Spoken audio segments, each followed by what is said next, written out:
Well, hello, everybody, and welcome to the British Football Comic Podcast.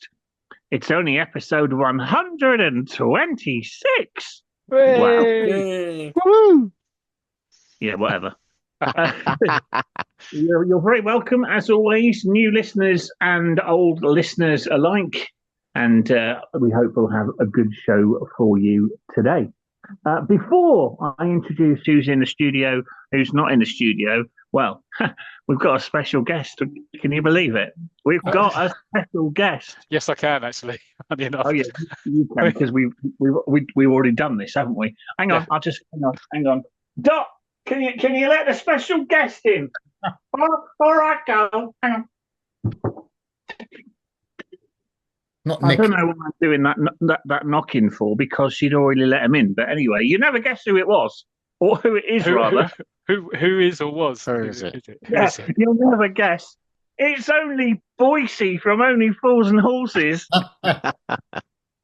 All right, Marlene. No, Boise, I'm Gull. Oh, all right, Marlene. Oh, never mind.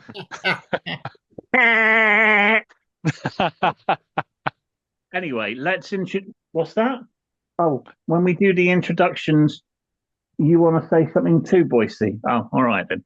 Okay, so let's start with let's say hello, shall we, to the man they call Paul Tangent Richardson. It's Paul Tangent Richardson. All right, Tangent. Well, thanks, Boise and the Podfather. Yeah, it's amazing. Studio's getting busy again with all these unexpected stars dropping in. Bit smelly again from Beyond the Grave, but there you go. I know they're all. No, it wasn't. It was on Own Force and Horses. It wasn't from the grave. Oh, very good, very good. I don't believe it. So yeah, what are you doing today, Tangent? This isn't in running order, by the way. No. We We are going to. It only works with the joke I'm about to do if I do it this way. So go on, carry on. What are you doing? I'm bound to ruin this joke now. Yeah. I'm going to be picking up the We Are United story from Champ Edition number 20 again.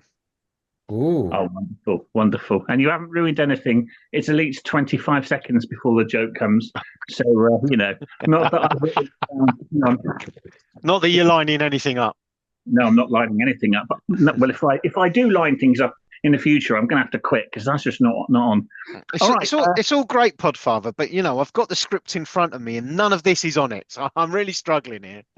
Oh, sorry. Oh, hang on. I've got your script from last week. Is it a bird? Is it a plane? Sorry. What do you think of that, Boise? So, who's up next? Well, again, not in any particular order. It's only Neil Bygone Berrigan. Well, hey, all right, Bygone. All right, Trigger. Yeah. Trigger, Boise. It's Dave. I was going to say, you must be Trigger for saying that. Yeah, fine. I'm looking forward to tonight's show. It's already an hour long already, so God knows how long it's gonna last. Only 2 more minutes to go. Don't worry. Next up, I don't mean of the podcast. I mean of my jokes. Next up, it's only the TARDIS time traveler Golden Ian. All right, TARDIS time traveler Golden Ian. All right, Quagmire. Sorry, I mean Rodney or Dave or whoever it might be. Great to be here again and great to have you back, Gull. Well, thank you very much. I forgot about that. Yeah, hello, it's me, Gull, also known as I've never been away. I did the reverse of quitting. I just sat here in a studio for 2 weeks. What was I going to say? Let's the final person in the studio, not in the studio. And these Boise impressions are getting so long. I don't think I can hold the impression for this long. So let's say hello to mute button Matt Richards. All right there, the mute button. I told you. I lost it completely. You're struggling with the additional syllables, aren't you? There were too many syllables in Boise. the man formerly with All right, the man formerly with no nickname now, call me Brother Mark. I don't even know what that was. I'm all right. I think I'm okay. I'm worried about other people on the show, but yeah, I'm all right. Thank you. And it's lovely to meet you, Boise. For new listeners, please stick with this. Okay. Please don't go away. The tablets Don't normally quit. kick in after the first 5 minutes. Well, I'll shut up in a minute. Matt Richard, also known as Mute Button, you'll be starting us off in very shortly with Melvin's musings, of course. But that is the theme, and it's going to be a cracker. Episode 126. Hang on, just before we start, who's that? Who've you brought in, Boise? Oh, you won't believe it. You never believe who it is. He's been on before as well. It's only Ed the Duck. Ed the Duck. What were you going to say to that, Ed? So, let's start. Yeah, I think we should. Oh. This is a comic podcast, isn't it? It's a football comic podcast. I'm just checking. I'm checking the notes. I'm really not sure. Look, you can edit me out if you want. I'll quit. All right. And, Right. Shall we start? Yeah. Thank you. Let's begin, ladies and gentlemen, with a gentleman, a man renowned for his eloquence and his wonderful whatever I'm trying to say. It is Mute Button Matt Richards with the Melvin's Musings. Thank you. Yeah. Well, yeah, so the Melvin's Musings and social media feedback. Number one on the running order. Thank you very much, Boise. Right, so we're going to kick off with from the Roy of The Rovers 40 years after Facebook site. And there's a comment here from Trevor Arthur, who mentions the fact that what's the reference for the shirt in the top right picture, the TV series Striker. He's talking about the top I'm actually wearing, the football top I'm wearing. And yeah, it was from a TV series in 1976. It was so only the older listeners may have actually I actually thought it was an Escape to Victory shirt. No, God, no, it's not. No, that's a white one. I've never questioned you about it. I've always thought it was an Escape to Victory shirt. There we go. Yeah, so there you go. There's a series in 1976. There's only 8 episodes, and this is actually a Brenton Youth Club shirt. Oh wow! Yeah. So there you go. What was his surname, by the way? Trevor Arthur. Arthur. Okay, brilliant. Arthur. And if there are any listeners or viewers that are interested, I did put the link to YouTube because some of those episodes are on YouTube. So yeah. So okay. Thank you very much for that question, Trevor. Now we come up to the man himself, the man which the section was actually named after. So we have from the Mewster. I'll just find it. Okay. The headlines are: Tangent turns the skew as Golden Ian goes for an up and under. Rumours are rife that the tangential one wants to extend his technical area to store more of these football comics, which would, of course, see the corridor of uncertainty demolished and legendary artist David Skew evicted from his luxury Champ Towers bijou cupboard where he is believed to reside. I say. I say. What's it gotten here? As the pod kicked off, the tangential one, who was skipper for episode 125, could be heard trying to reason with David. Although curiously, only Mute Button Matt could actually hear the full exchange. Indeed, there are now conspiracy theories circulating that claim Tangent was actually talking to himself. Do you want me to go and get David out of the cupboard now? Well, actually, after the show, the day after, I got a WhatsApp message from David saying, "Hello, Matt. This is David. I'm still in the cupboard." Yeah. So thanks, David. Can you let him out afterwards? Yeah. Golden Ian, who was again in fine voice, gamely provided us with theme tunes and some lasting impressions in. I've got my bloody lawyers involved on this. You'll be hearing. I'm going to be subpoenaing you or whatever I'm trying to say. Hey, I'm hoping that's you have Tourette's there and we can let you off with a bit of a slap on the wrist there. Go. There's no need for that. You're just stepping into your shoes. They're too big to fill, obviously, but I thought you did a sterling job. Thank you. Well, all I've got to say is with my music knowledge, I'm wondering what group Subpoena was the lead singer of. I will say one thing. I forgive you guys.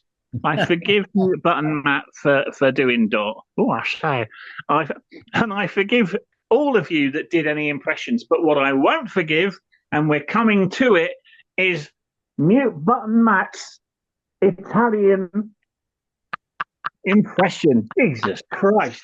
I have to put 30 quid in the swear jar. Go on, carry on. Okay, right. So Golden Earring is again in fine voice, gamely provided as theme tunes and some lasting impressions in the absence of the Podfather. What I say? Whilst Eddie Waring, One more, and I quit. whilst Eddie Waring came naturally to the Welsh Time Lord, although I hadn't realised Dewsbury was in the Rhondda Valley. Dennis Healy was more of a challenge and sounded not unlike another dearly departed public figure, Max Bygraves. I want to tell you a story. Or was it perhaps Max Boyce who wanted to tell us a story? Answers on a postcard. The pod's golden boy also vehemently denied that he was Owen Hughes a tenor, or indeed Owen Hughes a tenor. A spokesperson for the Singing Time Lord's local male voice choir was unavailable for comment, which is lucky for Mute Button Matt, as there isn't a Welsh language statement to read out. Following on from another winning instalment of Golden Ian's Roy of The Rovers season-by-season review, Bygone Berrigan then gave a wholeheartedly second-half performance without the aid of a single caramel-filled chocolate-covered jive bar. Well, hey, Yes, the football comic book Bad Boys Chocky Bicky rehabilitation programme continues at a pace which will please Roy Race, who has been a critic of his former teammates' intra-match fueling. Bygone, I think did I spot something on camera earlier? Was that No. no? Can you open your mouth, please? Open your mouth wide. I didn't have anything to boost my performance today. the way that your head is normally on the screen, you need to boost your seat. He's got an empty wrapper for going past the screen. Oh, this is turning into a marathon. Oh dear. Oh, You're all certainly from a different galaxy. Bloody Not hell. Mars. Can we just shut up and I just want to All finish this, please? We've just 20 minutes left. If you're going to say anything, just whisper. Good night, everyone.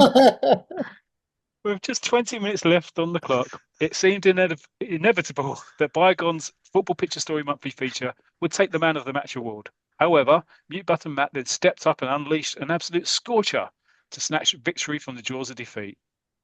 The Quiet Man's detective work to find a specific Royals Rangers story requested by YouTube podcast devotee Chrissy, coupled with his Paolo Certi like Italian accent, was nothing short of magnifico.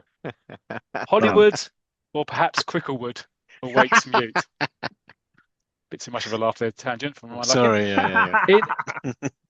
In other news, the Podfather, who was said to be furious about the unvetted theme tunes and impersonations during his absence, has vowed to return for the next episode and settle all family business. Well, I'm suing for 5 million. Watch this space, musers. It's an offer you can't refuse. Oh, I say. Forza BFCP, lads. Brilliant. That's superb stuff there by Trevor Melvin. And as musings go, that's the top muesli. Actually, I was just going to say, because Trevor sent me a message in the week. First of all, congratulations to Trevor and his son, because his son recently got married. So congratulations to your son there, Trevor, and the whole family. And also Ian, I was going to prime you for this, but he's bought the 85, or he had a bit of an issue at home. There's a bit of a leak in the house, and he wants to know, when you gave your tip about the Polly Pockets, about the 85, 86 when they changed the size. When you get to your section later, maybe you can just include a quick what you did to help with those particular items. Yeah, certainly. You snipped them and stuff like that. It was a Blue Peter kind of John Noakes, Peter it's Purvis. different from 85, 86 than it is to the ones after. Yeah, so he asked for that specifically.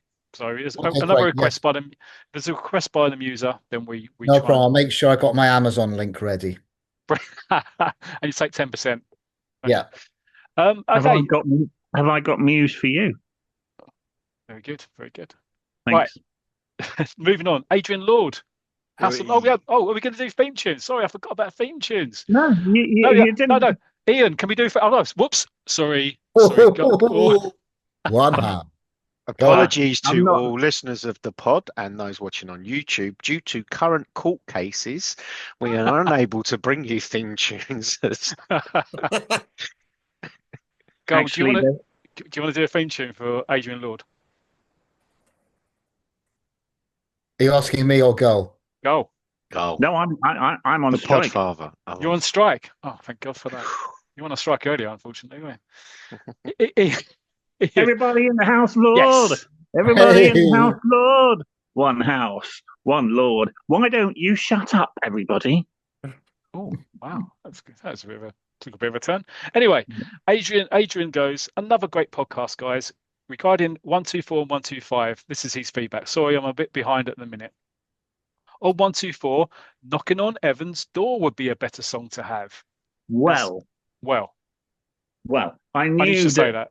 It's funny you should say that because I read that and I thought, well, I'm gonna have to get a special guest in. So, Doc, hey, can you let it? Oh, yeah, all right, whatever. Just cut all of that bit out.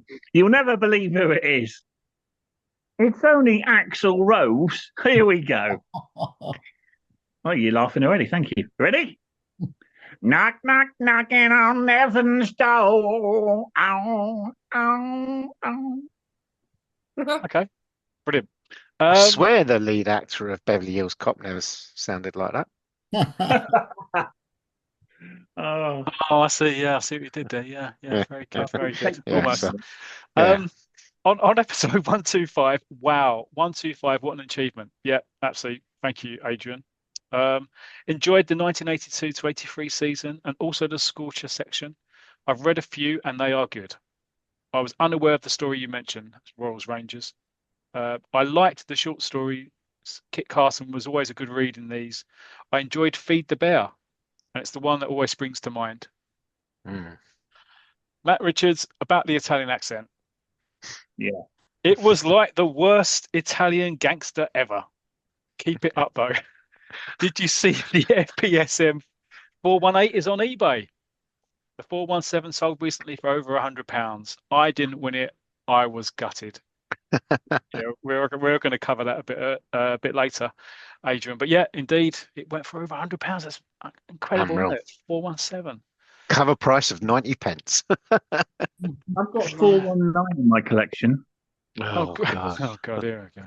Yeah. God, no, I'm not. It's just I know Wait what for he's doing. collector's corner. Wait for collector's corner. Going off topic. How come we've only got 3 feedbacks in Melvin's musings, but this is the longest ever? It's because you 'cause keep you know cutting things what? like this. They've all been fruit and nut. That's the problem. Right. Okay. Right. Let's try and keep going. Not as good as topic. For YouTube now, we have our great mate, Aussie Lee. And he says, great mix of features and sections amongst the team as always. Especially enjoyed the look at an old Scorcher storyline, a comic I heard about but never read. They don't write these anymore. Although some of the Roy of The Rovers storylines from the 82-83 season stretch credulity at times. Thanks for doing a reader request. Maybe it become an ongoing option for the pod. It definitely is. I mean, any listeners out there, request away. We're happy to do some research. Always so much to pack in, though, especially when the Podfather returns. Yeah, absolutely. As you can tell. All right, leave it. You're all welcome to stay at my gaff when doing the Australian tour to come. We build big houses down under. Cheers all. And I think, Ian, you're down there in November, aren't you? So maybe there might be a possibility, potentially, of another red button, maybe. I don't know. We'll see. Could well be. I mean, I'll be working for a lot of the time, but if he can make his way to Wollongong, then I'll happily meet. But I don't know how far. I think he might be in Victoria, isn't he? Okay. Well, let's. But if he fancies meeting me, watching a bit of wheelchair rugby league, and we can chat before or afterwards, that'll be great. Yeah. Okay. Well, let's see. So, you coming in? Wollongong red button. Well, I'm sure the doctor will clear it up. Sounds like a great place for a picnic to me. Oh dear. It probably is. And then we have Chrissy gave us some feedback on the show as well. Chrissy, Hey, the hey, Chrissy special. says thanks so much for bringing that Royals Rangers story to life. It was great to see and hear about the legendary Fred Atkins again. And nice that you all seem to really enjoy it so much too. I really appreciate all the research and enthusiasm that you put into the pod. It's always a joy when a new episode drops. So, thank you very much, Chrissy. But Oh God. that's one of our female listeners, isn't it? Yeah.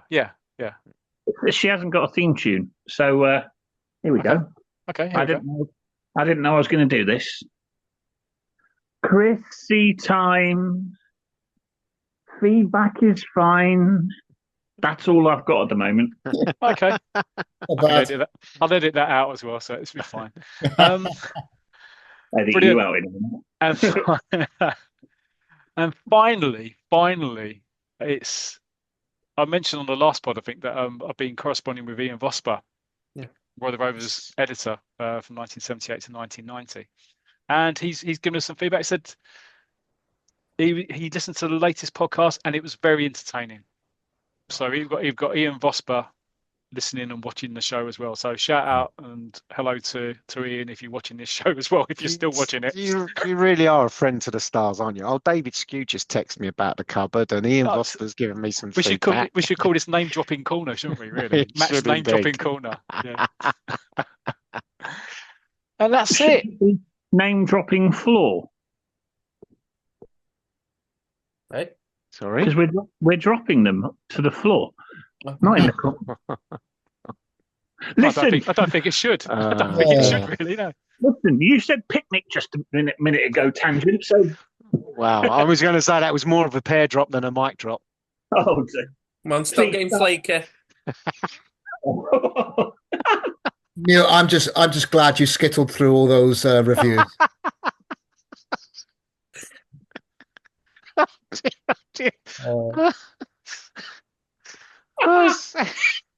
Worse than the England team at Euro '96. I'm trying to think of a chocolate bar called "Hurry Up, Go and Move to the Next Section," but I don't think there was one. sorry. I think Cadbury's brought one out. Sorry, I do this every time. I forgot I was hosting. I'm sorry, I was waiting for someone. I've got to say, there's certainly a ripple going through the studio. God. Right. You know Well, what? this is well flaky Get this up. episode. Go to the door, take your key, go. Your key. Oh, never mind. Right. Thanks, Tangent. Right, shall we start properly? Yep. Can we put Please. a timestamp on YouTube just so people can not listen to the last 35 minutes? Just keep going. It's okay because it puts Plough through. chapters on there. Just keep going. Okay. Right. Who's first? Because I forgot. Oh, yeah. It's Bygone, isn't it? No. I don't No, know. it's Ian. Ian. It's a time traveller. It's a time traveller. The Thanks very 1983 much. to 84 season. Because he I time wrote my- shifts. Yeah, I wrote my names down in the order as I was doing the Boise joke, so I didn't write down who's actually doing an order. Sorry. Right. It's the TARDIS time traveller, Golden Ian. What are you doing even though you've already told us?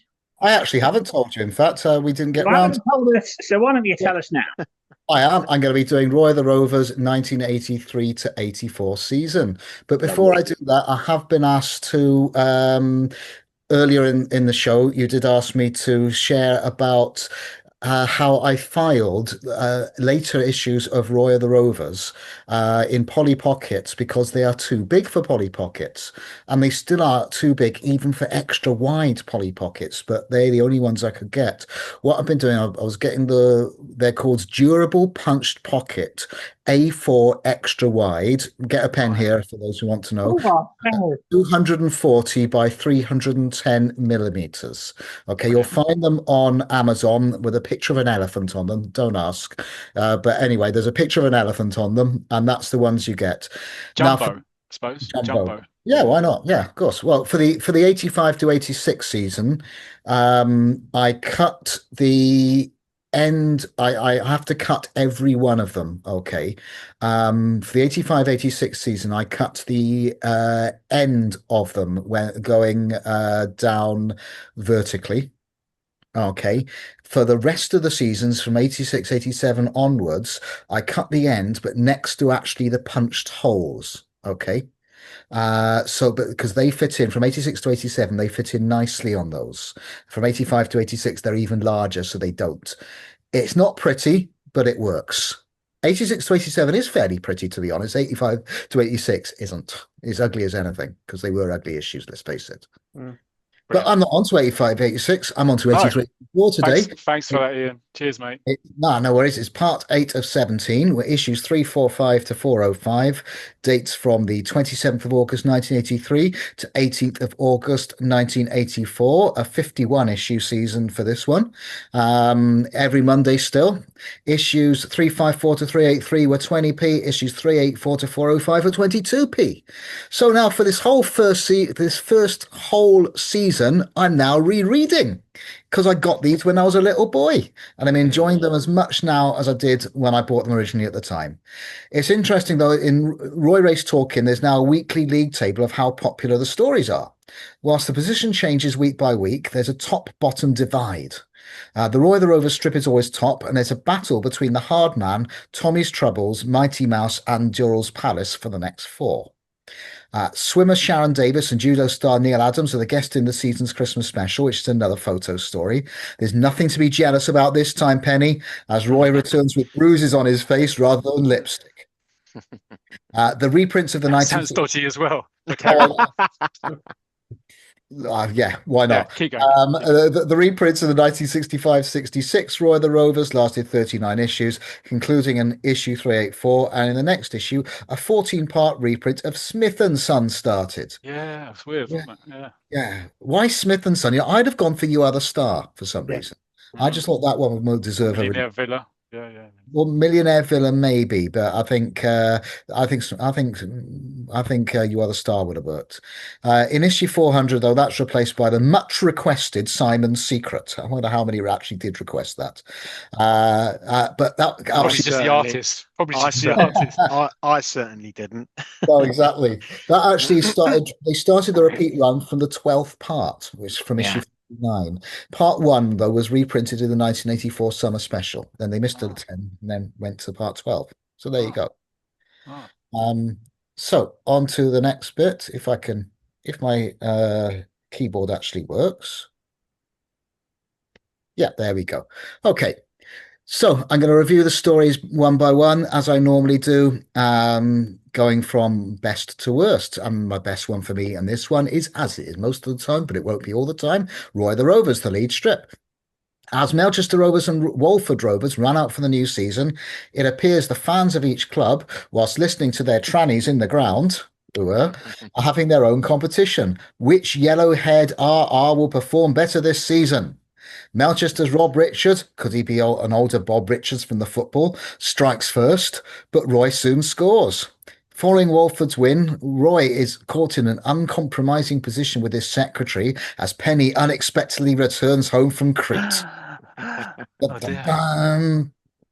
Against Melbourne, their manager Andy Jackson tries to rile up Roy, but he plays a blinder, and even the watching Melbourne fans are impressed. Now, Melbourne fans, they dress for the occasion because they all wore red scarves and hats for the day, which was Melbourne's away kit. It was good of them to go in there. Some people do go in their away kit. Even Andy Jackson was wearing a red kit, but Melbourne wearing red as their away kit to be like Cardiff wearing white. Yeah. But there we go. Penny's watching with the away fans for some reason. Maybe she just got a ticket and travel with them. As Roy scores 4 goals in Walford's 7-1 win. At Melchester, when they play Rovers, Roy does everything but score, even missing a penalty. Walford end up winning 2-1, but much of that is thanks to Joe Bellamy, who Roy hasn't really got along with since he started at the club. Walford went to the top of the first division with that win, but there was drama in the Melchester dressing room as chairman Sam Barlow resigned after a falling out with manager Blackie Gray. Walford chairman Harvey Rawson tells Roy if he wants to go to back to Melchester, he can, especially as Roy may have a mental block on not being able to score against Melchester. So he returns. Roy comes back to Melchester Rovers. He's welcomed back with an open-top bus tour, a bit over the top. Yeah, but in his first game back, to the surprise of everyone, quickly substitutes Rob Richards, the man who's been doing so well. Yeah. Manchester lose 2-1. It was the last game before Christmas, so Roy actually did have quite a lot of the season with Walford. It's estimated by some reviewer at one point that he had 33 games for Walford. So it was probably 11 games in his first season. It could even be up to 22 in this season if some of the League Cup games went to replays. Remember replays? Mm. Um, okay, so Roy explains his reasoning on Midlands TV. Is that a clue to the location? Yeah, That's exactly. that in Yeah. another pod Yeah. about Rob's early That- substitution. That's a good shout. A good shout there. Yeah. Well Yeah. done. And anyway, about Rob's early substitution. Following a training session, drops him for new signing Neville Jones in the FA Cup third round match against Wokington Town. Rob plays well in the reserves, scoring a couple of opportunities goals and is recalled as sub. After an early injury to Charlie Carter, Roy goes in goal and Rob is put in as centre forward. But Rob's selfishness shows and that clicks in with his teammates. When Roy checks up on Charlie Carter at half time, he leaves his players to sort Rob out. That's successful and Rob helps secure the win. So the FA Cup run continues and Melchester and Walford predictively reach the final. But a run of injuries, all in the same game, means Melchester had to field 5 reserves at Wembley. It's one of the classic cup finals of all time in Roy of the Rovers. It lasts 4 issues. Melchester eventually winning 2-1, leading to one of the best wraparound covers ever. Yeah, brilliant art by Yeah. David Skew. Oh, it was amazing. It was Tangent, can you just say amazing art. brilliant art to David in the cupboard? I will do, but don't want to waste too much time on the going over to the cupboard, opening the door, and letting him know. I'll let him know at the end of the episode. Thanks very much. Okay, thanks. Good time saving measure there. Well done. The summer story featured a 6-a-side tournament, which takes place over a few days, so they elongated it a bit. And I must have been in Melchester because he keeps going back to the ground. But the focus is on Carford City's Carl Hunt, who Roy is impressed with and signs after he helps Carford beat Melchester in the final. However, the biggest signing of the summer is new chairman, one Geoffrey Boycott. Wow. Yeah. So my next story is The Apprentices. The companion story to Roy of the Rovers that features the Melchester youth side continued for a full season, and I loved it. There was a definite Dream Team season 1 vibe to it. I like the artwork, especially as it realistically portrayed the youth team playing on park pitches, unlike some stories which saw such sides in fairly full stadiums. Taffy Morgan demands Rob Richards back for his team because Taffy's the coach of the youth side as they travel to Walford for their first match. But Tim Hayward has accidentally packed the first team boots for the trip and not the youth teams. Melchester win the match, but in the hurry to get back to return the boots, the minibus crashes and Tim's taken to hospital. Whilst visiting Tim, Blackie Gray chats to the lad in the next bed, Ian Fraser, who was formerly a youth player at Scottish Premier Division club Dundonald Rangers. Despite initial objections from his father, a bit of a Kenny Logan story here, Ian signs for the club, but Pete Hayward has some animosity towards Ian for taking his injured brother's place in the side and deliberately makes Ian look a fool on his debut and throws the match in the process. Ian gets his revenge on Pete with his fists. Yeah, I know, a bit hard, I tell you. Blackie is determined that Melchester should retain the FA Youth Cup, but it's a tough first-round draw at Oldfield. Pete, who has just bought a new car, decides to skip the team bus without telling Taffy and misses the game and is suspended. But after a training injury to Tim Crawford, the now really unlucky Tiny Crawford, and the really unlucky Tim coming down with flu, Taffy has no option but to select Pete for the next round against Tynecastle, which they win. But time is now up for Pete. A 3 a.m. visit to the disco, monitored by first team player Mervyn Wallace, was too much for the returning Roy Race.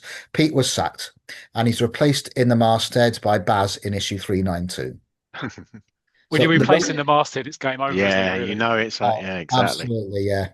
The Rovers youth side emulated their first team by reaching the semi-finals with Rob back in the side. Their opponents, Eastgate United, heavily targeted Rob, but he scored 2 goals in Rovers' 3-2 win. They go on to win the Youth Cup, beating Rotherton 8-2 on aggregate in the final.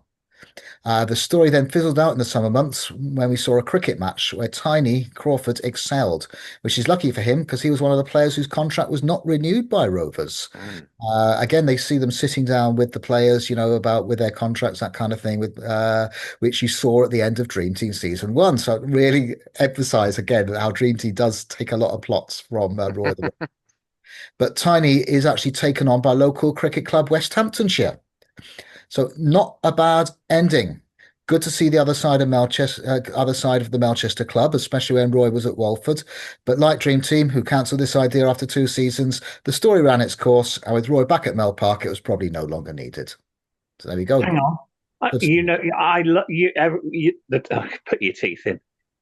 I love the Walford era. I also loved the Rob Richards storyline and the apprentices. But yeah, Yeah. I still love Walford. Yeah, totally. So next story for me was goalkeeper. Brand new. First time I featured this one. First time it's been in. This featured Wheelchair Wonder in the comic, which we'll come to a lot later. And I get the feeling that this is going to cause a lot of issues with long-term fans, including me. We start the issue with second division club Tynefield City playing against league leaders Newhampton United. And it looks like Gordon Stewart is once again playing a blinder. It's nice to know I can still get these old bones off the ground and pull off a save like that, he said. Hang on, old bones? We only left Gordon a year or two back and he was still young then. How many years have we jumped? His son Rick is in the crowd. His son Rick is in the crowd and is told by a former player that he'd known Gordon for over 20 years. Gordon flies to Brazil to play for a World's 11 and there's a tragedy. The plane he's flying on crashes and Gordon is one of the casualties. This is where the first part ends. In the next issue, we see the date on Gordon's grave, which reads November 1983. This causes issues. So the safest hands in soccer was definitely set in the present day. I meant to say 1983, sorry, 1983. Safest hands in soccer was definitely set in the present day. This needs a separate pod to sort it out. Unless anything major I don't think we're ever going to sort it out, but yeah. We will. I'm getting round to it one day, not this year maybe, but one day I will do it. Don't worry. So if anything major comes up, I'll leave this conundrum to now, and I'll get on with reviewing the story. Rick, who eventually has just turned 16, he was 16 for a couple of years, is a useful goalkeeper and wants to continue his dad's legacy. So, but he was turned down by Tynefield City because they've just signed a replacement keeper. Rick, though, he's signed by local rivals Tynefield United, who are now managed by Jimmy Rockwell, who used to be Gordon's boss at City all those years ago. We learn that Rick's grandfather is Frank Stringer, which links up nicely with the safest hands in soccer. So Gordon must have had more visits to Frank's house than we saw as he eventually fell for Frank's daughter, Karen. Rick obviously follows in his father's footsteps by getting coaching from Frank, and this comes to fruit when United select him for the first team after injuries to the first and second choice goalkeepers. He plays so well that City now decide they want to sign him by fair means or foul. After all that fails, there's more trouble for Rick. After suffering injury in the match, he's targeted by reporter Terry Childs, who wants to dig up dirt on his dad. So this story started well, but the fact that it misses 4 issues due to artist illness tells me we could have the same problems that the safest hands in soccer did. Before you move on to the next one, just a couple of points of reference. Firstly, this predates Bazran, and doesn't it?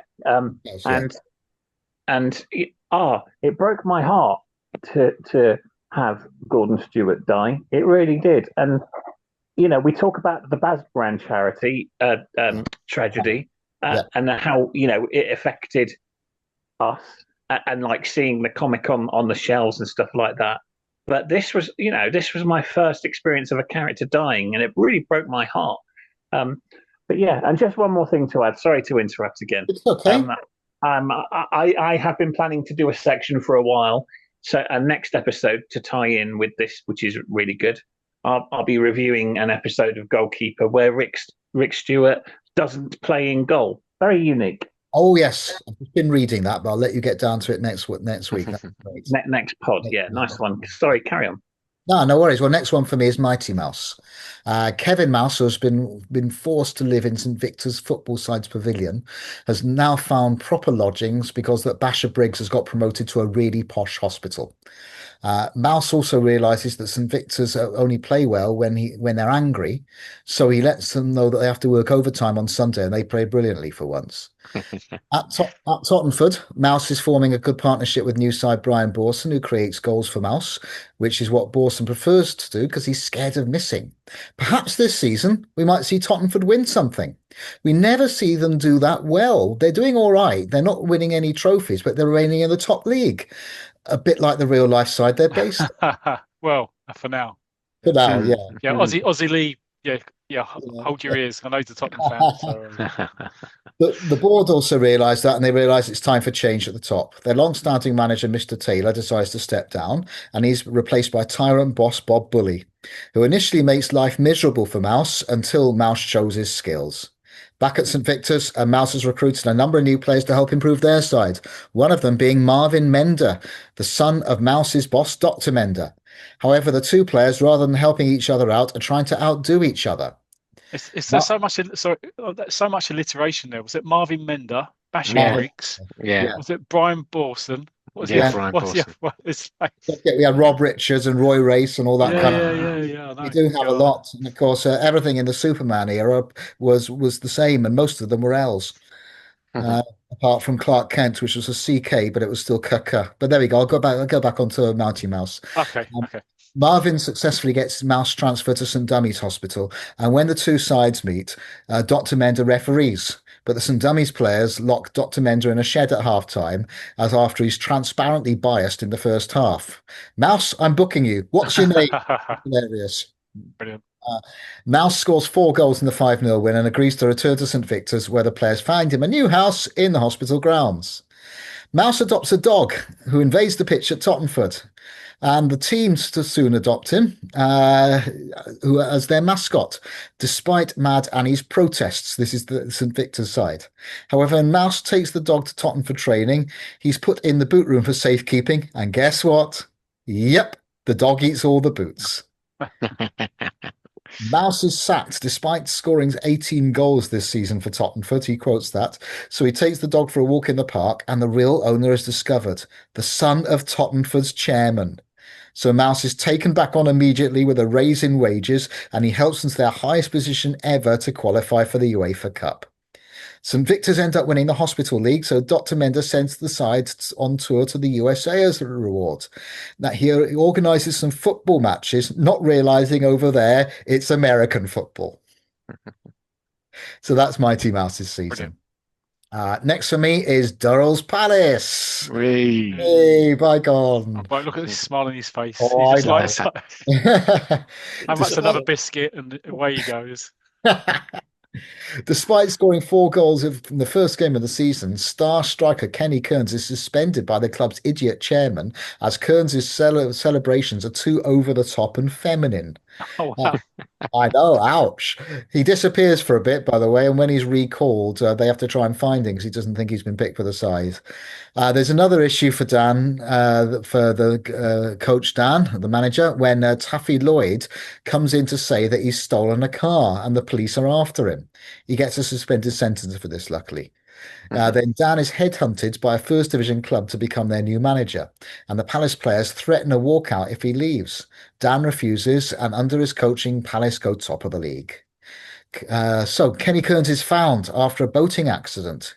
He declares himself fit to play, but when he collapses during the match, he's taken to hospital, and the doctor said he returns too early and may not walk again.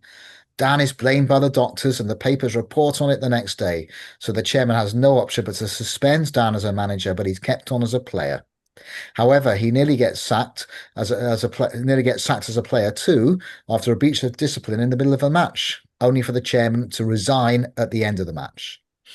So with the chairman's money no longer coming in, Palace have to live on their 8,000 strong crowds.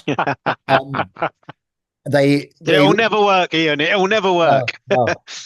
They look for financial help. Millionaire pop star Beverly Diamond comes in to this 10th tier side or whatever they are, and makes big changes by bringing in 2 top-class players and introducing a new Cup Winners' Cup that he later renamed the Gold Cup for the winner of local cup competitions around the country, and the finals to be held at Wembley Stadium. Dan keeps faith with his own players, though. So Beverly Diamond, threatens Dan that if Palace don't win the Cups, he'll be sacked, especially now as the league title is out of reach, even though they were top for a bit. Palace do, of course, go on to win the Southern Area Cup. And by the end of this season's issues, we're halfway through the Gold Cup final against Northern Area Cup winners Blackdale Town with Palace 2-0 up. So you're going to have to wait till the next pod to find out what happens. Just a bit of research. There is no Southern Area Cup in real life, but there was a Southern Football League Cup, which is probably the closest thing. And that competition was last held in 2019. It wasn't relaunched after the COVID-19 pandemic. Okay. So next one, the hard man. Johnny Dexter is forced to wear number 9 for the first game, and he doesn't like it. For those watching on YouTube, you can see how much he doesn't like it. He's standing on one hand, upside down. It could be number 6. He eventually returns to defence. In that game, Danefield win 2-1, but Victor Boskovic isn't there as he's busy signing a replacement striker than shy and accident-prone Glenn Davis.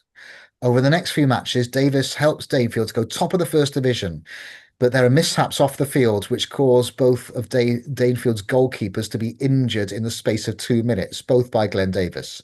Sadly now, though, the Melchester-verse opponents' names have been dropped, and the writers are now calling the sides Danefield's opponents. So Glenn Davis is taken. Sorry, what was that? I say good spot. Yeah, good spot. Yeah, thank you.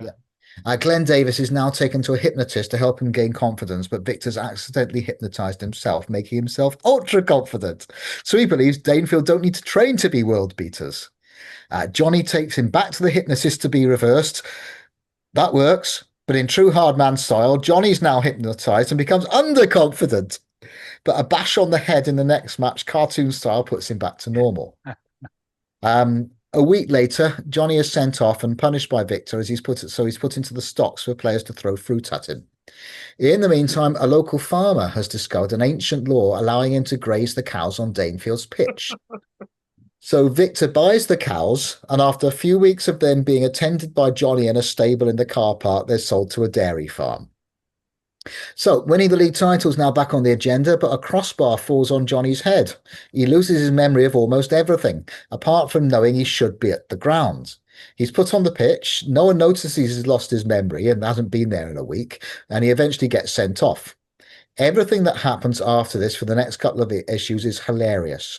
Johnny eventually falls down some stairs and in true Looney Tunes style, knocks his head again and gets his memory back. With Johnny now back to full fitness, he leads Danefield to the championship, scoring the winning goal with the last kick of the final match from the penalty spot. Great drama. Victor, silently threatening to transfer Johnny if he misses, runs on to kiss him. Of course.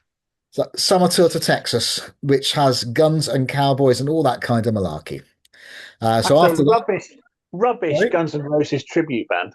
Oh yeah, all kinds of things. Danefield return home to find their ground on fire. Victor goes in to rescue the club trophies, but he and Johnny gets trapped as the fire gets out of control. Oh, yeah. So a good cliffhanger there for that season. For long-term listeners, I covered the whole. Yeah, don't let it. Yeah, I know. Well, you have said it before, but yeah, don't give it away. Yeah. What happens after? No, I know. That's why I hesitated. I'm just saying. Okay, next for me is Tommy's Troubles. We invented the new school term, but Barnes United still have the council summer cup to play. The Crowhurst school headmaster has given the side permission to skip rugger this weekend so they can turn out. They win the match, so the council cup organisers speak to the school to plead with them to let United carry on playing because they've been banned from playing and told they have to play rugger. Waller and Swait, though, have a new tactic. They form their own soccer team, as they presume the headmaster would never allow 2 of them to play at the school. Well, that didn't work. Waller and Swait get Tommy in trouble in class, so a letter is sent home to Tommy's parents and they ban him from playing. So Tommy still turns up at the next Barnes United match, selling tea and coffee at the ground, and who should turn up but his dad? This is a first. We've been watching Tommy for 7 years. Yeah, I know. All the time aged about 14 or 15. And this is the only time we've ever seen his dad to turn up. And he's only turning up to make sure that Tommy isn't playing. So supportive. It's a supportive parent. Yeah. I know, exactly. He scores the first goal. as per usual, because he's been brought on to play. And Mr. Barnes thinks I ought to try and find out. I ought to try and find more time to watch football. I didn't know Tommy and his team were as good as this. They've just won 2 trophies in the space of 4 months, Mr. Barnes. Get with the Surely, program. Tommy's a surely, quiet lad at home, Ian. He's a quiet lad at home. yeah, Must be. but you must notice that everything keeps disappearing from the garden shed. All that paint when they keep building new Yeah. clubhouses and I Oh, mean, the whole he shed obviously thing. They've didn't probably read the taken down the shed to build a shed. yeah, didn't didn't read the first edition when Tommy was playing for England schoolboys either. schoolboys as Oh, well. Yeah, yeah. exactly. I mean, that's not a big thing at all, is it? No No, parent no, would not know at that their all. son Not at all. represented their Oh, I didn't country. realise my son was so good, but And the shed collapsed a couple of times, and that was Yeah. covered in some of the episodes called Tommy's Rubbles. Oh, God almighty, he's on fire. But is this strip meant to tell kids about bad parenting or teach them independence? I can't work that one out. Yeah. Yeah. Barnes United then spend half term at a football camp where they take on a local village side, winning the match after a penalty shootout. This experience helps them in the competitions back home, despite Waller and Swait trying to put the United keeper off during a Council Cup match, and also winding up Skinny Lane by telling him he'll be permanently dropped off as he's missing a match through injury. So Barnes United are eventually knocked out the Council Cup after Waller and Swait hide Tommy and Ginger's kit bags.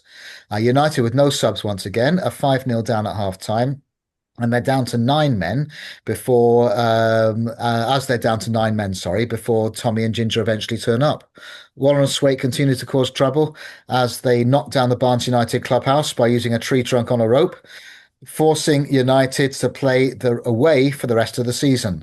But that setback just gives Barnes United extra incentive. They win their next match 11-0 with all goals scored by different players, even the keeper. Even the players' parents, who normally don't bother watching them, are impressed.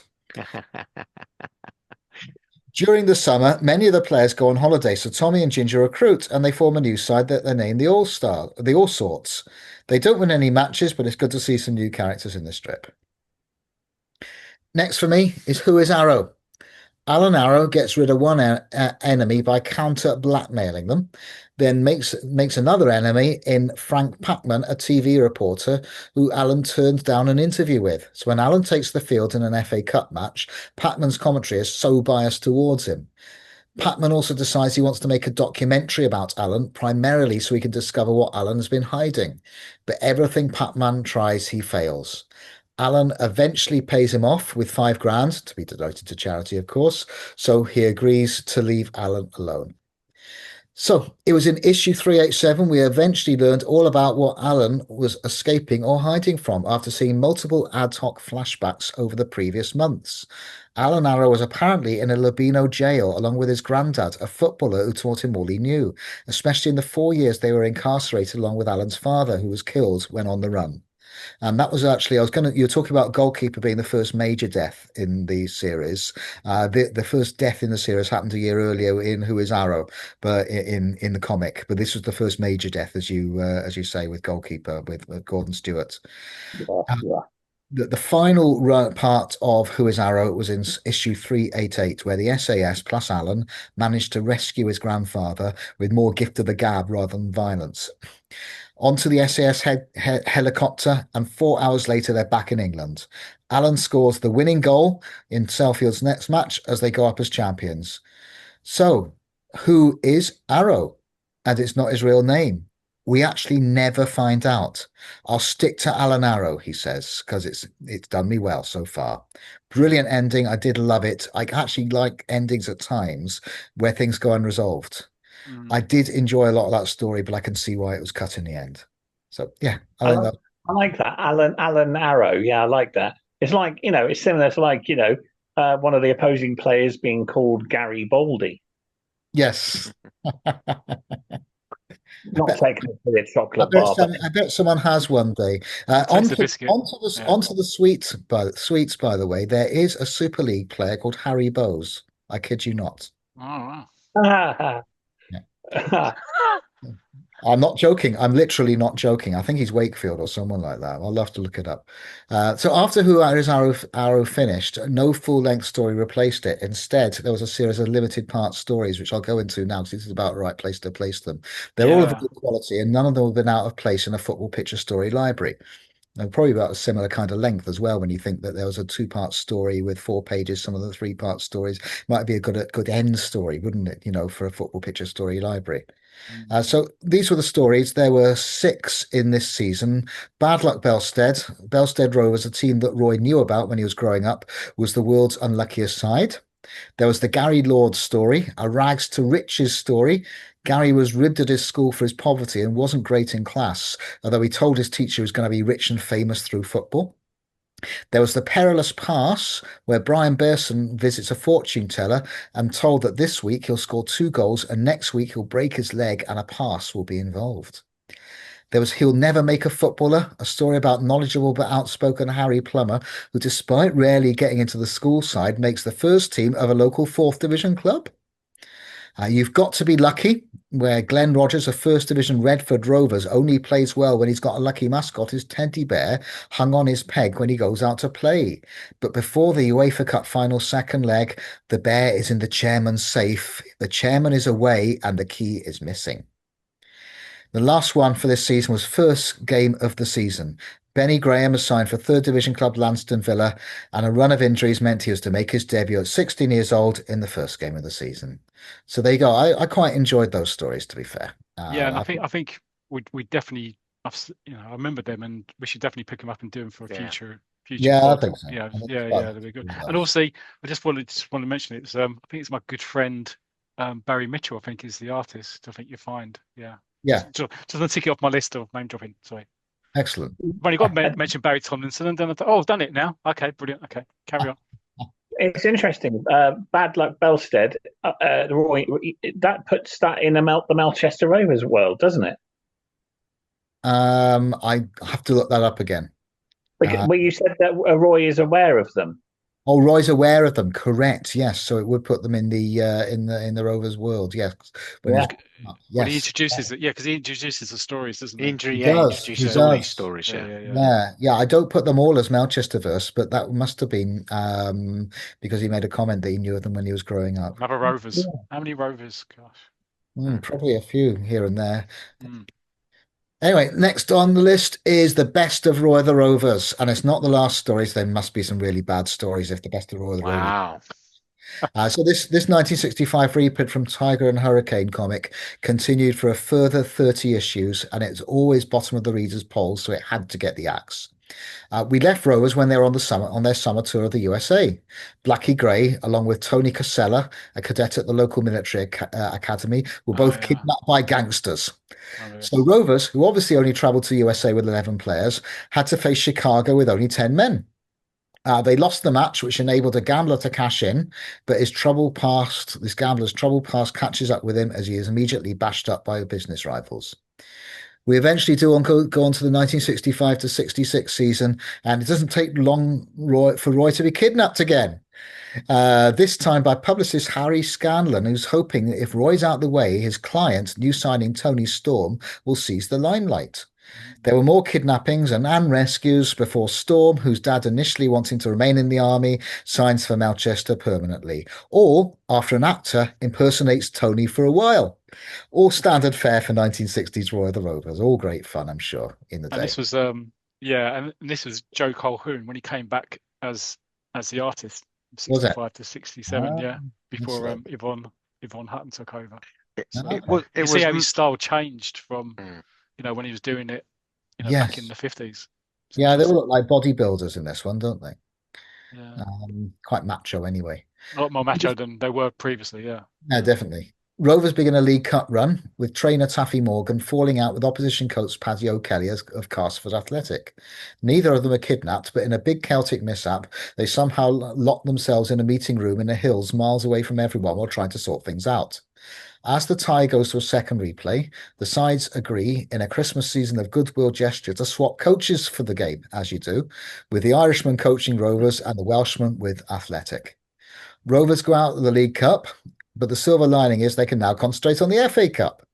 This doesn't start well as their boots are destroyed in a fire, but they scrape a draw using borrowed footwear.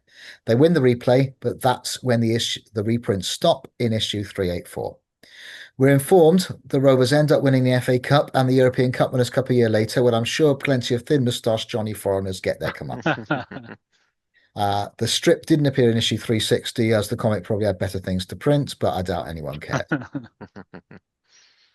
So last and definitely least, the wheelchair wonder. And I've just realised that my scan here for those watching on YouTube is a bit fuzzy, so sorry about that. It probably you don't really care. You probably did it on purpose, isn't it? Yeah, I was going to say. Probably, Oh, I've really got to review this one, he said, scanning it. Scattered it, yeah, oh, that'll do. Thankfully, this story edited in issue 366, as it was a struggle to get through. The writers actually did come up with some good ideas, but they couldn't stick to them. The wheelchair football in the previous season was fantastic, as it showed how people could get on with their life and play sport, as happens in the real world. But perhaps that was too progressive for the comic, as they insisted on the getting out of his chair to play storyline. The special boots that he had added little to the plot, and the best addition, Danny's layabout father, was soon forgotten about.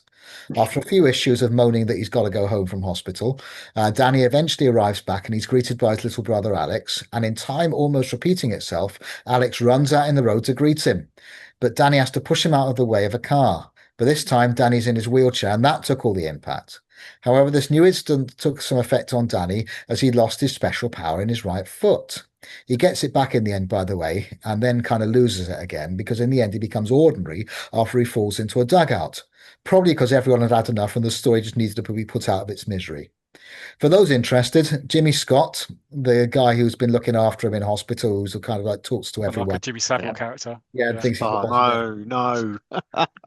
Keep going. We have to cut that because that's actually not allowed on YouTube anymore. Okay. Even don't cut it. Even the Road to Amarillo. Right. Okay. Yeah. By the way, which Peter Kay actually talks about on his recent shows. He said those videos now come with a health warning. If there's any editing to be done, Mute will fix it. Oh, very good, very good. Oh, well, anyway.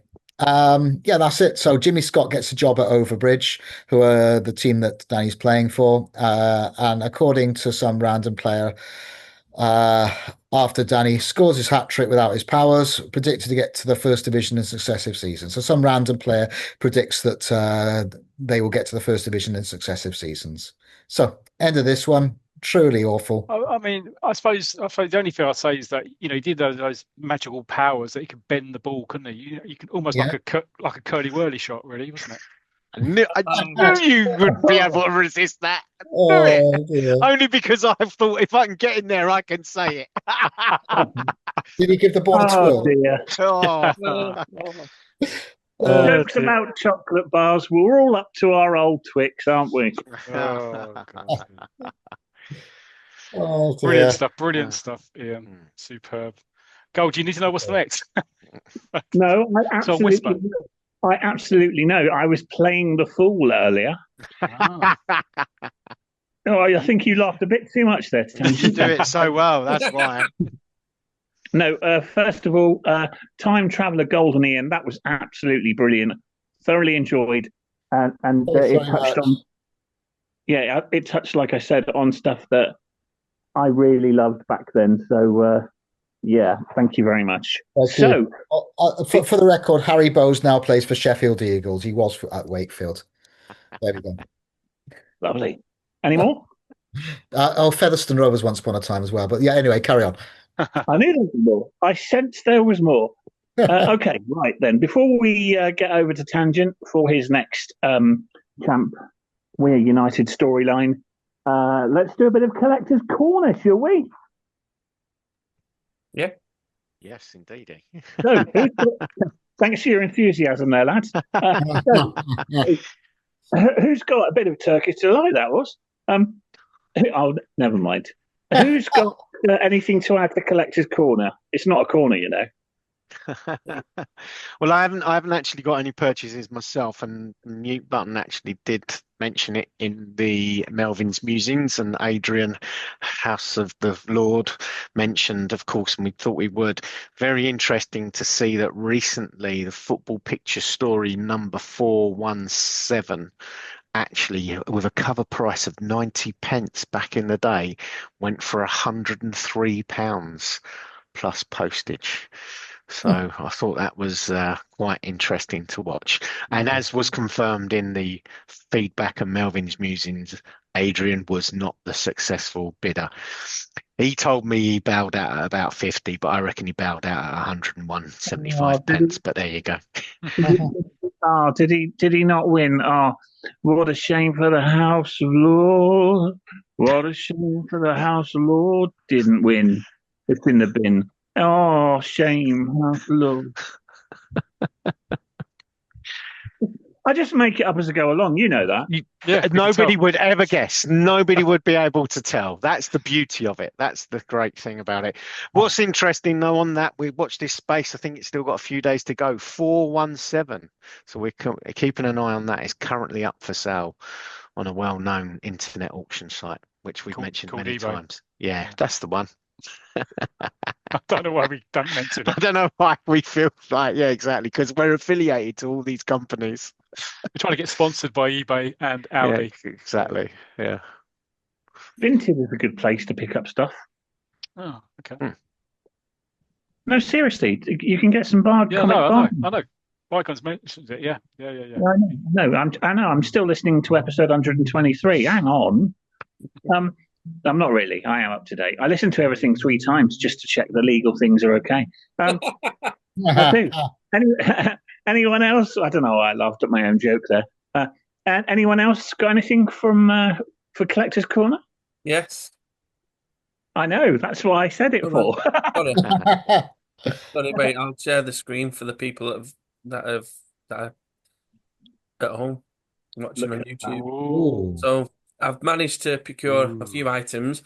I procured a collection of football picture story monthlies for my brother, because he wants to borrow my collection and he's not doing so because I'll never get it back. So I purchased, which I think is quite a good deal, 30 football picture story monthly comics for £15. Which Oh, is that's very good. That's good. That's They're very not good, rare yeah. numbers. They're not late numbers. They're like a mix. The earliest is 12, and the latest is 153. But it keeps him stop asking me to borrow mine. So, let me think. I don't know how to do the next one. It doesn't matter. Stop. Henry Kelly should be introducing that one. It's Going for Gold, isn't it? I love that show. The heat is on. The time is right. So he can't stop. He can't stop you singing. Can't. Now he's started. That's it. Exactly. I can't do it. I don't know how to share them. Anyway, so the question or nominate? Question or nominate? Oh yeah, I did used to like it. I always wanted a random country like Sweden to win or something like that. And they always waved weirdly. It's Hans from Sweden. Hello, I'm Hans. For our Swedish listeners, we do apologise. We mean no offence. For all those Valmo fans out there. Oh, right. Look at those. Good presentation as well. Right, for their listeners, yeah. So I bought 2 years, Tiger 1979 and Tiger 1980, which I thought I already had, but I didn't. They're not complete collections, but they're really, as I say, really nice copies as well of which I bought. And a few of them have actually still got the adverts inside, so they're advertising like wildlife or there's like a big full TCR advert as a pullout as well, like they're advertising wildlife. What people not interested in wildlife? No, it's like I'll have to have a proper look at it. It's like albums, or cards and things like that. Okay, yeah. So like wildlife cards. Things like that. Yeah, so I purchased them, and so they'll be look very nice. Anybody watching on YouTube, look very nice. Yeah, for that. So 79 and 80, just they're off. One was off eBay, and one was a purchase off one of the comic sites. But purchased off somebody there. I've also purchased. Just a minute. I'll just get this. Hell! I know. Yeah. No stopping him. Can you just tell Nicola to do fast forward? I'll share the screen for this one. This is not a comic. Share. When I was doing a search, can everybody see this? So I was doing a search of Roy of the Rovers, yeah, Mm. brilliant. and it was on Google image search and Okay. other popular search engines. And this is it's called it's that team St Albans City Football Club. And in the 1992-1993 season, they were sponsored by Roy of the Rovers. It's only arrived today, so I'll have a quick look through it. And I think all it is the front cover is Roy of the Rovers, the back cover is the team list with sponsored by Roy of the Rovers, and then on the back inside cover, it's like Roy of the Rovers is sold every Wednesday or something like that. Please purchase, your comic and things like that. So they must have been the club sponsors for the season. So I Oh. I bought this thinking, oh, it must be like they might have a little story in there or an interview with the creators. But it's not. It seems like a few pre-season friendlies they actually sponsored a few of the games. So like this one was against Wycombe Wanderers, who were riding quite high at the time. They had quite a good team, didn't they? Yeah, it did. Yeah. Was that when Martin Martin O'Neill. O'Neill was, man? Yeah. Yeah. Yeah. So I think they just obviously sponsored them for a bit. I don't know how Brilliant. much they were actually involved, but I thought that was good. So I bought that. I'm going to have a quick read through that. There is a few, and I got that from as Weigel said, Vinted. So it was only a couple of pounds. So that was a good purchase. The other purchase what I bought was I think I mentioned I was ordering it on the last pod was the Tiger Holiday Special from 1979. So I didn't realize I didn't have that one, so I've just purchased that. A lovely comic. I might do a review of this if I've not already. I don't think I've. But again, it's another. There's a massive feature in there with Trevor Francis, more pictures of his Right. house. So I think Barry It's must. always Trevor Francis, isn't it? Always Yeah. bloody Trevor Yeah. Francis and his So tracksuits. that's it. And the next thing I'm I mean, waiting on is Boyce knows all about them, doesn't he? Exactly, yeah. a spike. All right, Marlene. All right, Trevor. I've just purchased What the bloody hell was that? I don't know. Keep going, Bygone. Spike. A complete run of Spike was on eBay for quite a low price. I managed with postage £10. Issue number 2 to 67, so that's like the complete run. And it says that a couple of the early editions are a little bit torn, but I've already got a few, so I can replace them. So I've now got the complete run of Spike comic, which is That's quite good. amazing. That Yeah, price that's is really incredible. good. Yeah, and I've just purchased as well off eBay. I know it's stupid, innit? It's absolutely Bloody ridiculous. hell, are you trying to catch It up could be with worse. There could be a Tangent? midlife crisis. Could be cars or bikes or something like that. It's just No, so it's constant. only 10 and 15 quid. It's not like, yeah, I know. Yeah. Yeah. The next off a chap called Craig Moss. I said I'd give him a shout off on Vintage Comics. And he was Hi, selling Craig. like I was going to say like Victor Comics, Warlord. They're still on there. I don't think anybody's bought him, but yeah. So that's who I bought some of the Tiger comics. I'm getting a little bit lost now because the amount of stuff I've bought. And the other thing I've bought Buddy Comics. That's the one I bought off Craig Ma. Buddy Comics. So several issues of that for a fee. So I'm looking forward to getting them as well. So Buddy Comics, and it contains the Buddy Comics from the end up until when they cross over into Victor as well. So hopefully that's it. I keep telling Nicola that is the end, and that I think that And Nicholas says, yeah, Oh, you're right. This is the end. I'll You know, leave you know your private room in the house, Neil. How comes you can't close the door anymore? they're all well. If anybody wants, they're all in the loft, and hopefully it doesn't go up there that much. But The ceiling's bowing, isn't Yeah, it? Boeing, yeah, exactly. these are like I said, it's through you. I never heard of Champ Spike Buddy before I started listening and featuring on your podcast. But even if I'm reading them for just a couple of stories, the stories are brilliant that I've read up to now in them. So and they're It is addictive, isn't it? It is addictive. Yeah. they're not that expensive on these sites, and they are a good little read. But yeah, If you're a professional rummager, anyway. yeah, Exactly. that's it. Yeah, that's it. I've got no more. I have one issue to add to Collector's Corner, if you're interested. Yeah. No, Thank Well, you. no. What do you want us to say? Well, I don't know. I remember when I was funny. It's all right. So it's just a random one. I've been, getting a lot of eagles recently from various people, and some people here have helped me as well. I got a latter Eagle and Battle when Battle was part of Eagle, and I've never seen this sport as a story. It's not football, so forgive me, but the story, and I can't even remember what it's called because I didn't think I was going to mention this, but I am. And it's a story about a team who, or well, an older team who plays computer games and then gets what's the word, transported into the world of the sport he's playing on the computer. So, and this particular episode, he's playing American football, and I've never seen any story in any of the comics about American football. I'll come back to that in the future. Cool. Yeah. When I get another Eagle and Battle, it will just be interesting to see one or two of the other sports. There might be a football one, of course. That's good. Thank you very much. I don't know why I did that before. So yes.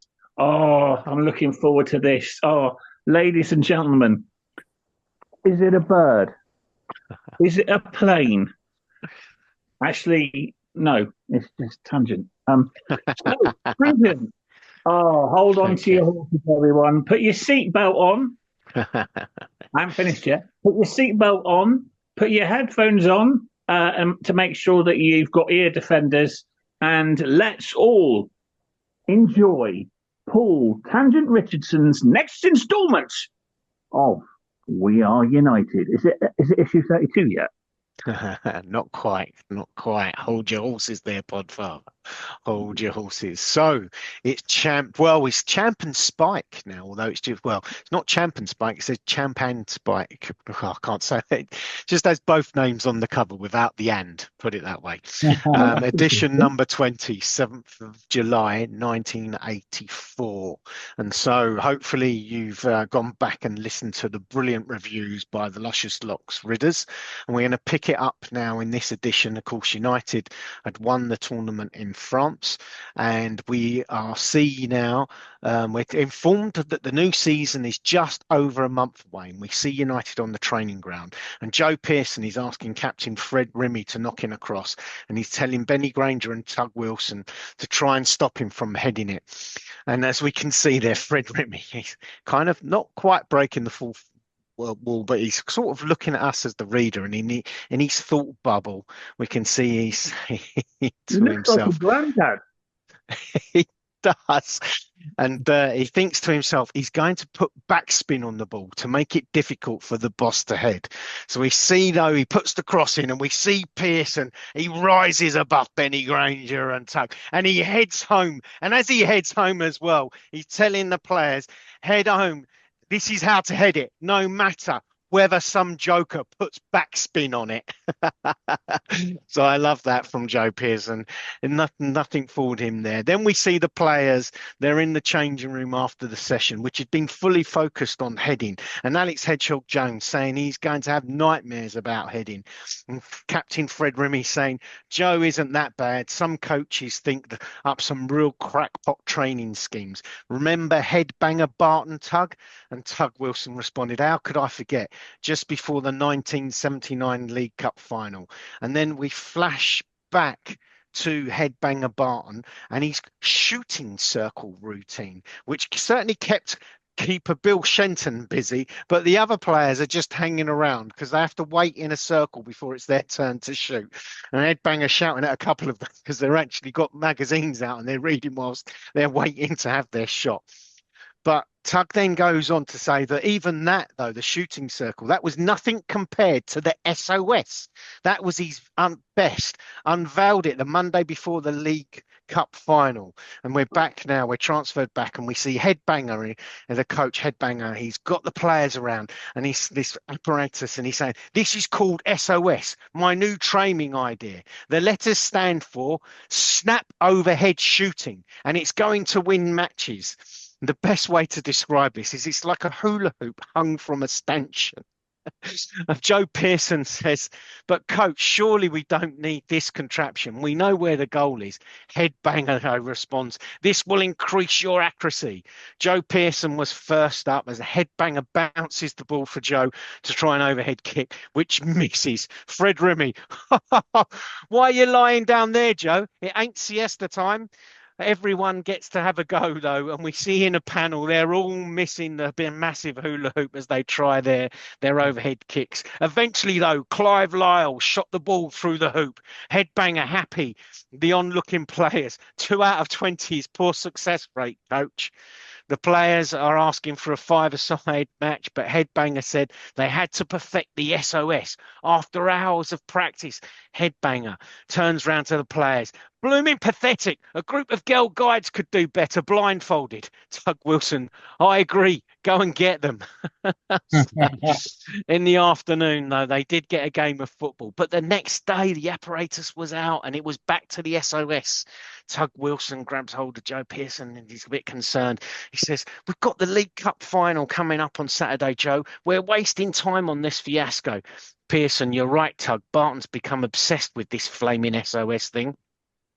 Headbanger says, right, Tug, you're next. And Tug straight away, stuff it, coach. I wasn't meant to be the world's greatest acrobat. I've had enough of this lark. Headbanger, either you do as you're told, Wilson, or you'll never pull on a United shirt again.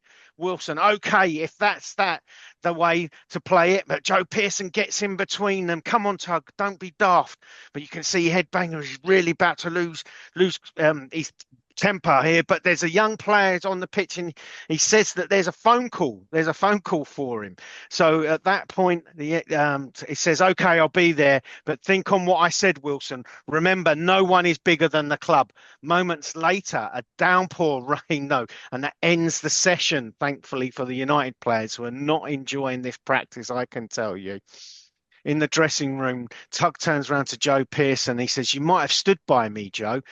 The more resistance, the greater chance of Barton backing down. Pearson, though, says, he doesn't back down. You missed the final. Think about it, Tug. Wilson, you won't change my mind, Joe. Football's my career, and Barton isn't going to make a joke of it. Joe Pearson responding, then we might lose the final without you. You're not only letting yourself down, you're letting the team down.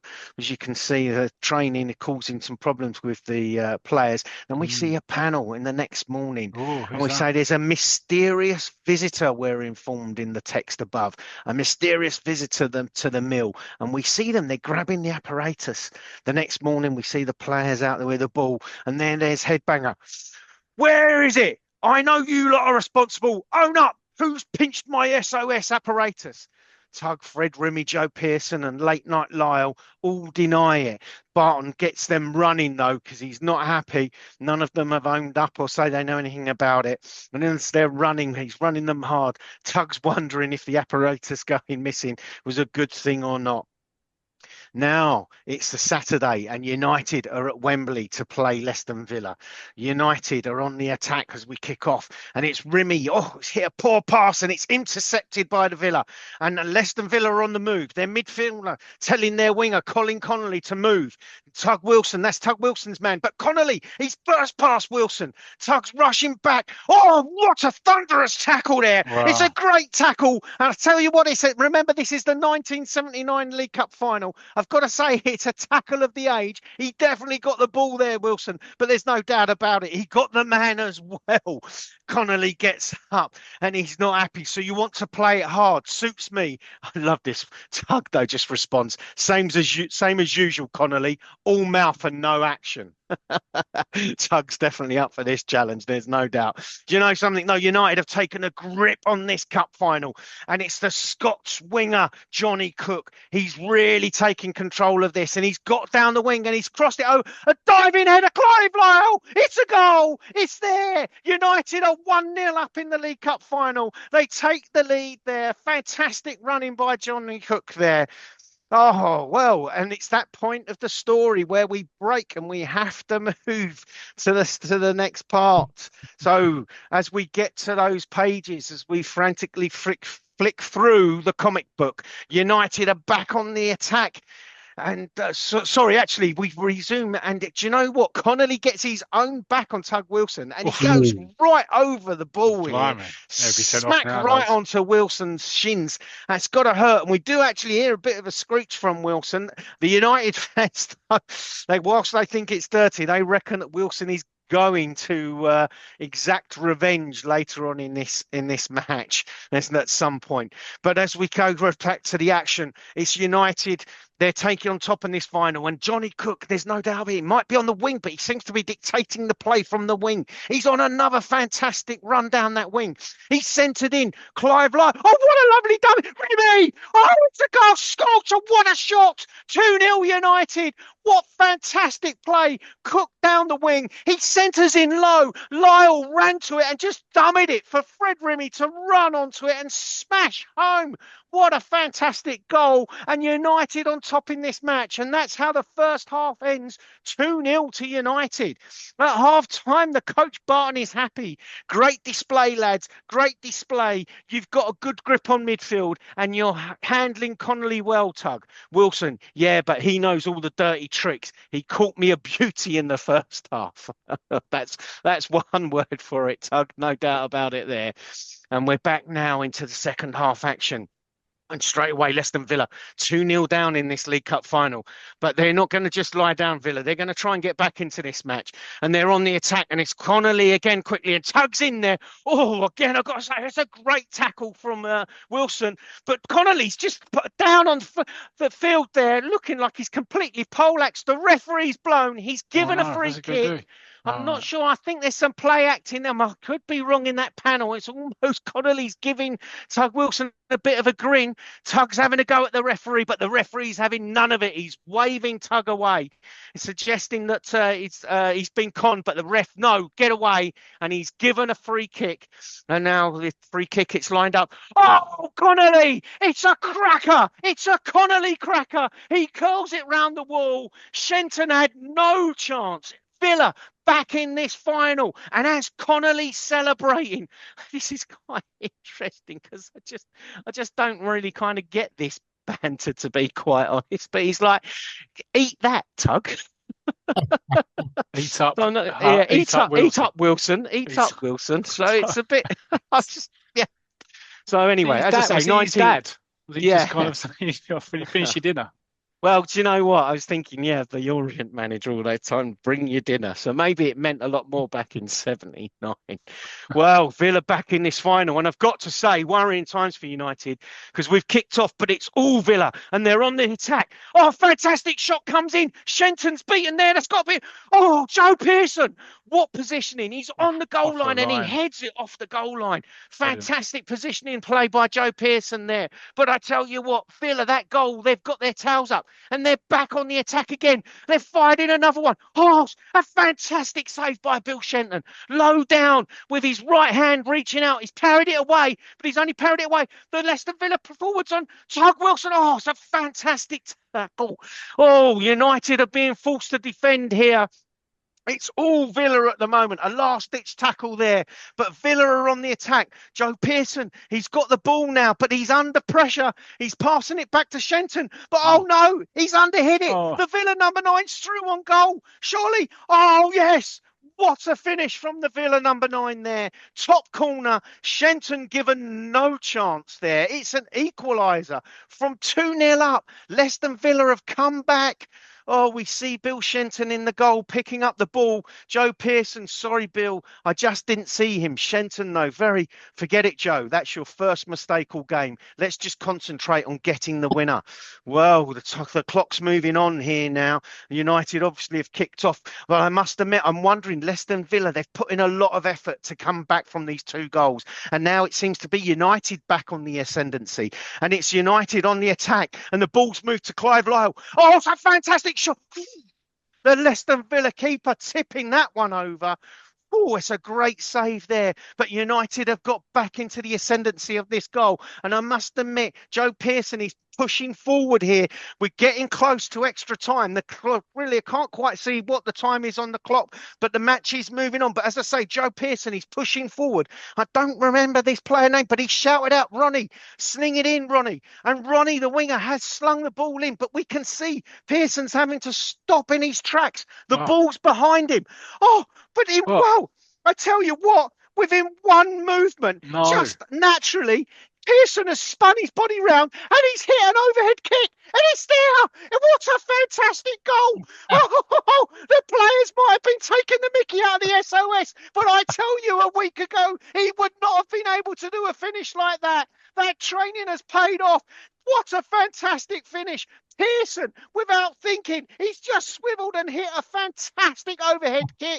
It's 3-2 to United. There's not long in this final to go. I can tell you, Aston Villa try to mount an attack, but it's over. United have won the 1979 League Cup final. And as the players come off the pitch, we can see there, they can't believe that. And as they go back to the plane, gosh, I've lost my voice and my track a little bit. So Fred Rimmy, he's talking there to Joe Pearson as the players head back into the dressing room. So what have you got to say now, Joe? Scoring the winner with an SOS special. Pearson, yes, seems like Barton's crazy idea worked after all. Tug Wilson's not having it though. Rubbish, just blooming luck, that's all. Manager Barton, as they get to the dressing room, know the players. I'll say manager, Coach Barton, he's over the moon. Brilliant, Joe. I'll even forget about the SOS equipment going missing. Joe Pearson says, great, that suits us, coach. And we're now transferred back to the modern day. Obviously, Tug Wilson relaying this story to the United players. So Tug Wilson says, so you see, Alex, Joe's head in practice isn't that bad. There are a lot crazier training schemes. Benny Granger asks, fair enough, Tug, but who did pinch Barton's SOS equipment? Tug, we never did discover that, Benny. Nobody ever owned up for it. And then the next day at training, we see a Hedgehog Jones heading in across again and Joe Pearson on the sidelines. Yes, Alex, son, good header. See, all your practice is paying off. In the next panel, so it was great artwork, and in the background, we see Joe saying, tell me, Alex, what like, and this is really weird, this is actually how it's written, what like are you at snap overhead shots? And Alex says, snap overhead shots, boss. SOS. And then in the next panel, we see Joe. I just wondered, you see, I came across this apparatus, found it in my garden shed, as a matter of fact. And in the background, we see some people dragging on this hula hoops on these stanchions. And then in the last panel, Joe Pearson's calling, hey, come back. Where are you lot going? And the players, they've seen enough after that story. They're off. And we see Tug Wilson. Told you, didn't I? All managers and coaches are idiots. Alex, yeah. And now we know who pinched the SOS apparatus. And that's the edition number 20, a nice little story. And we're going back there. And at the bottom, obviously, we get told next week there's going to be another great story from United's past when a recording deal causes havoc to United's 1980 FA Cup final build-up. But before I kind of wrap this up, there's a couple of things, actually. I found it quite interesting because, of course, Barton and the headbanger, as he's known, the coach. But in issue 1, when it did the 10 years, in 74-75, it said that United was 6th in the First Division and FA Cup semi-final, and they swooped to sign manager Ron Boston from Poole. And then in 79-80, we're informed that United win FA Cup, but failure in Europe, and a shock as Boston becomes England supremo in 4th in the league. So according to the timeline, Ron Boston was actually the manager in the manager, yes. But of course he did say coach. He did say coach. He didn't. He's like Taffy Morgan of Melchester. Yeah, it didn't actually say manager, but I thought it quite interesting though that we don't see Ron Boston. That was actually one of 4 things I was going to point out, by the way. The others were, 'cause I loved this, by the way, and I loved it when I read it when I was a 12-year-old. One thing was when I was 12, when this was set in 1979, 5 years ago, 1979 just felt like an age ago. Yeah, And it Yeah. was only 5 years ago, only 5 years yeah, before. yeah, that's right. Also, this was Neville Wilson's debut of drawing We Are United. Yeah. Yeah. Right. Yeah. He did all summer's worth, and then kind of took it in turns in the regular season with Mike White and Peter Foster eventually. Mm. And the last thing is that Joe Pearson looks like he's playing central defender and not fullback in this game because he's wearing Yeah, the number 4 shirt and not number that's 2. right. That's right. And I Yeah, spotted that in 1984 as well. All yeah, these things that kind of bugged me when I watched it, when I yeah. read it Okay, before. it is funny because one of the things that we always go on about the champ and the We Are United story is the continuity. But actually, as we look back, I think a lot of it was just because the story was so in depth and there was a lot of Yes. facts and stuff, which made us feel that the continuity was there because there was a lot Right. of, like Good this, point. So Yeah. basically, instead of like in Roy of the Rovers where they'd go on tour, this is actually the team training, but instead of a boring comic of just training sessions, the players are telling a story of a previous cup final and we get to see a match from Yeah. the history. But yeah, it's really good, but there are some continuity things. As I said, I have got one other thing because on the back page of this edition of Champ, there is the Josh T player profile, and I just Oh yeah. wanted a couple of things to point out here. We are informed that Josh is actually from Birmingham, Yeah. and Brummington. yeah, he had a brief spell as a youngster training with Leicester Villa before Yeah. signing professional forms with United, which I must admit I'd forgotten until I read this. But one thing I do like its lists under dislikes, it says big-headed players, and this is interesting as well. 1984, watching England national team. But in the text as well, it says about big-headed players. So this is Josh T's take on big-headed players. Big-headed players bug me, man. If you've got ability, you don't have to speak about it. Just do it.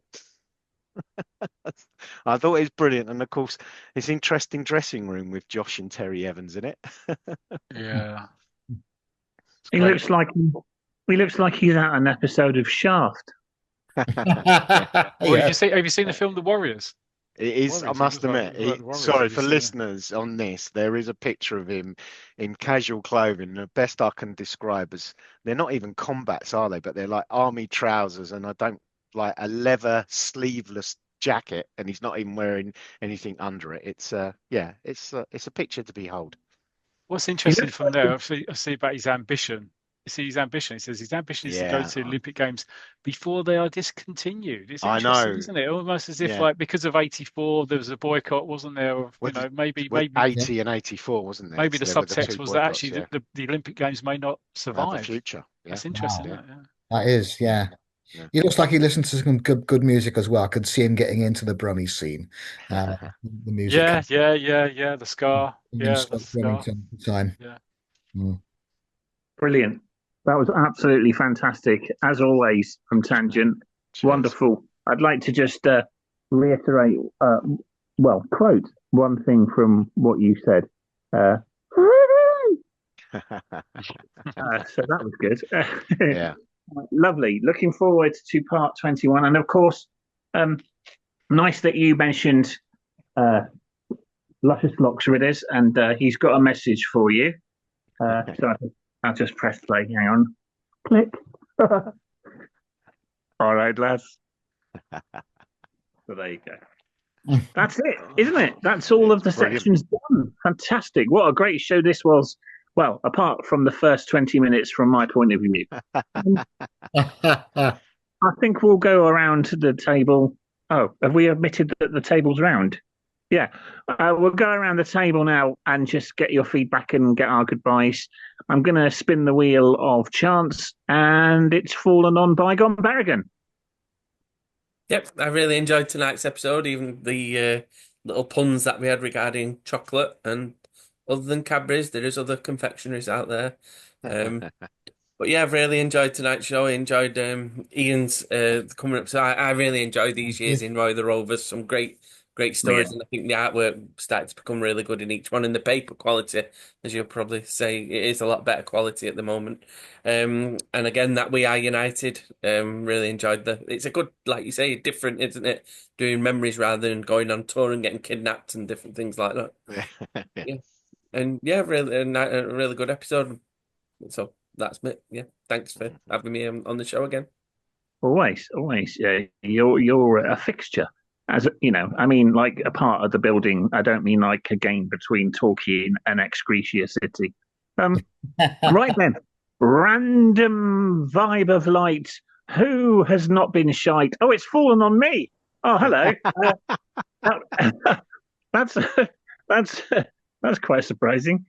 Still laughing at my own jokes. It's not good.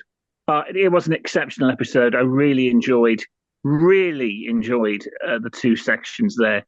And it was nice because Ian, yours was quite long, but not for one moment was there any fatigue or anything like that. It's just you're all brilliant. So thank you so much. Thanks, appreciate that. Yeah, and Tangent as well, of course, but not Bygone Berry, because he didn't have anything tonight. So yeah, but he'll be back on form soon. Collector's Corner was good. Right then, who's next? Who is next? It's TARDIS Time Traveler Golden Ian. Thanks very much. As I said before, great to have you back, and great fun on the pod tonight. And Tangent, I loved listening to your commentaries. It's great. Yes. While we're recording this, I'm not sure if the family are in the next room. I don't know if they know what match I'm watching at the moment. But there we go. Fantastic. Thank you very much. Who's next? Who's not been vexed? Oh, it's only Boise. Goodbye, Marlene. Right, next up, it's Paul Tangent Richardson.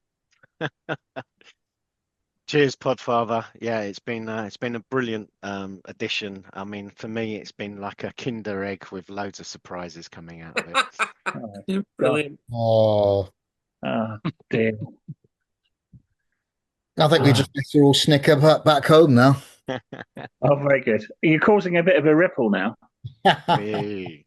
Hey. Are you done there, Tangent? Sorry, I am indeed. No, I loved blinded every by your section of it. humour. What did you say? Yeah. I loved every minute of it. I always love Ian's, and I tell you what, I must admit, I'm going to keep quiet because I'm getting worried about Neil and his potential marriage with all these purchases and collectors. I know, unbelievable. And let's finish with, it's me, but Matt Richards. Yes, it's a fantastic episode. Yeah, you're right. With Bygone's family, we find out new members of his family. We go now. His brother nicks his comics. His wife's worried about him buying his comics. I wonder what next member of the Bygone family is going to turn up. Well, he's asking me did he have a resale value? Did they hold the price? I think with Tangent, I mean, 1979 League Cup final. I think 1979. I know with your commentary, it reminded me of Barry Gibb. I think it was with that falsetto. That released tragedy in 1970. That definitely wasn't a tragedy, by the way. That was superb commentary. Thanks. And yeah, Ian's season reviews are brilliant. In fact, I'd say they're all gold. Thank you. I could see making up a little fanfic. I'm joking, of course. Making up a little fanfic for a future episode. The Youthful Tales of Billy Berrigan. Yeah. So easy now. Right then, I think that's it, isn't it? Yeah. Wonderful. Another episode under the belt, or whatever I meant to say there. We will be back in, is it 2 weeks? It could be. Who knows? We might not ever come back. I might. I don't think I'm going to come back. Hold on, we better do. I've got apparently the 1980 FA Cup final today. We're definitely coming back. We will be back in episode 126, where you, the listeners, will be made most welcome. And we hope you enjoyed this episode. We will see you next time from Champ Towers. It's a goodbye. Bye. Waiting for Oh, it. yeah. Waiting for it. That is creepy. Oh, that's great.